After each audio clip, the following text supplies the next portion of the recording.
The Doctor's Perspective mini-sode, again from the Shanghai airport.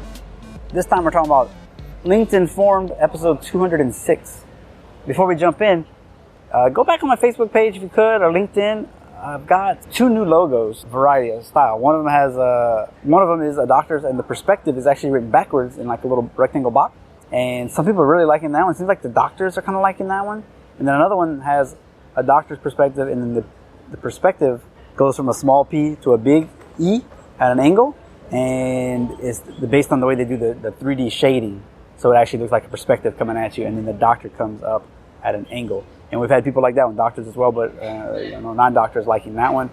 Although I did hear maybe make the doctor more straight in the same size, not angling up.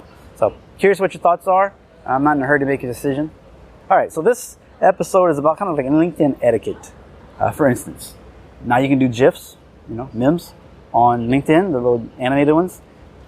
Pretty much, you need to know your audience, or the person that you're sending it to. If you think they'd appreciate it, go for it. If you think that they're a little like, nah, that's not cool, maybe on Facebook that's cool, but on LinkedIn, then just be aware of that and make the appropriate decision. Another one that he had a big conversation about was competitors. If you got a competitor that's got a really good thread going, they're going back and forth with different people, you're like, man, I really got something to contribute. Okay, contribute, all right? Don't be salesy, but contribute. The question becomes, should you drop a link? His opinion, obviously, if you're dropping a link to your stuff, your sales page, that could be a problem. The other thing is, maybe you're just dropping a link that's actually informative. Well, again, potentially, you're derailing that conversation. People can be like, oh, that's a link.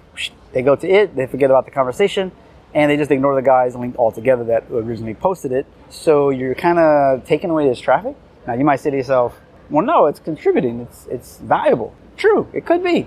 But if it happened to you, you might be upset. Like, dude, this guy came in and he's just jacking my people. The crap. Not cool, man. So think about that. He's not saying do it or don't. That's his opinion. Also about adding someone or hashtagging. So adding, if I got, if I release a podcast episode, I always put at that person's name so that they know and their followers know, and all they have to do is if they don't want it, remove it. But a lot of people, they'll just add people they don't know. They just like, oh, this dude has a lot of followers. This girl has a lot of followers. This dude, this gal has a lot of followers. Let me just add them. It's kind of relevant to what they do. If they don't say anything, great. And if they remove themselves, well, at least I tried. All right, that's a bad idea.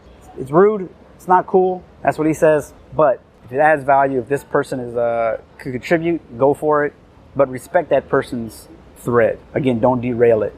Also with hashtag. Now, hashtag, there's really not much going on there, except it allows more people, brings more people to the conversation, and that's kind of what you're looking for. So, with hashtags, he didn't really have. I don't think I caught anything negative about it.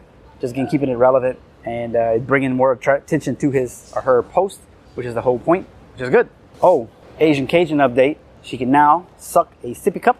We've been working on that this week, especially when we were out in the sun, playing in the flowers. She was thirsty, you could tell. She was sweating a little bit. We'd give her a cup and she just had to drink out of it like an adult. It was never that convenient for us or for her. It felt a lot and it was like really small.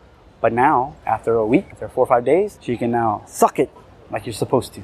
Nah, she's not that thirsty, I'm sure. She'll just play with it, which is what she does at the end. But super excited to see the development. She is rolling around like crazy. She's gaining some more balance and stuff. So good times. All right, Dr. Justin Trostclair.